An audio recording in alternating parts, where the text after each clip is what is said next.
Today we talk about brain addiction. I want us to understand what is addiction and how does addiction occur. How does brain zetu zinakuangaji addict? So, kwa brain kuna kitu tunaitanga the reward pathway.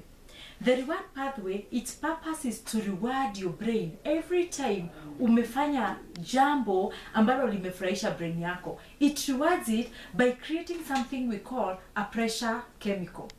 A pressure chemical makes you feel good and makes you think, hiyo kitu yenye nimefanya, I repeat it again. Kama ni hang out with friends, I felt good, nita hang out now tena. Kama ni football match, umeona and you felt that environment ilikuwa poa sana. Your reward pathway is rewarded and is told, you have to repeat that again. And also, kama ni maybe food, umekula, ama something, umechukua, but imetuma your reward pathway yako, you feel good. It rewards your brain by releasing that chemical. But the worst part, brain in our reward pathway inaweza hijackiwa. Na inaweza hijackiwa na ile kitu yenye ina nguvu zaidi ya kutuma brain yako i-release chemical mingi, ita-hijack, ndio hiyo brain yako i-releasingi a lot of chemicals.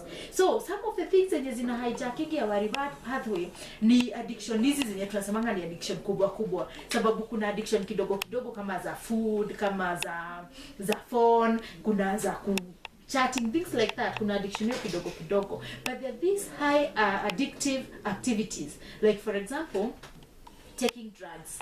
The other one is watching pornography. Those are highly addictive activities. How does pornographic and drugs hijack your reward pathway? It hijacks it by forcing that reward pathway to release a lot of pressure, a lot of feel-good energy, and we call it dopamine. It forces it to release a lot of energy. And sometimes if you watch pornographic, for example, una feeling, wow, that was good, nimefeel poa, and then your brain inakwambia ninataka ku-repeat tena venye nimeona. And remember, hautaipatia pressure yenye ilipata na the first pornographic site, haitaipatia the same pressure. Kwa hivyo unaonanga mtu akianza kuwatch kama pornographic, ameanza na hii CD ama na hii website, ni lazima advance aende kwa website ingine na ingine na ingine, kwa sababu ile pressure yenye inakuja si ile pressure that was there to begin with, because your brain wants more pressure and more exciting to be able to release more energy, the feel good energy.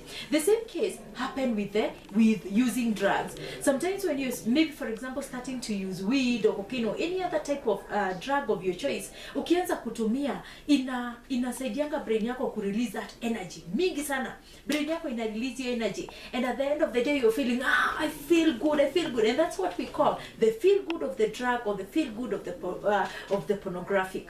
So when your brain releases with your drug, tomorrow you're not going to get the same, what we call the same high with the quality or quantity of the drug that you use. Of course, you'd have to progress to another higher and to another bigger or to another side of the activity that you want. So I want you to understand that any time that you're starting to use to engage in activities that are causing your brain to release all those pleasurable chemicals, you are getting yourself day in and day out, step at a time into addiction.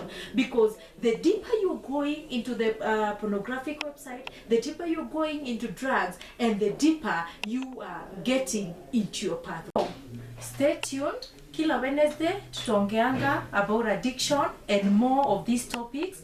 I would like to hear your views. I'd like to know what you want to know about addiction. What are you addicted with? What are things of the questions that unaweza taka kuuliza mambo ya addiction? I'll be answering this every Wednesday. Tutakuwa tukiongea kuhusu addiction and every other aspect ya youth. So stay tuned, like, subscribe, and thank you so much.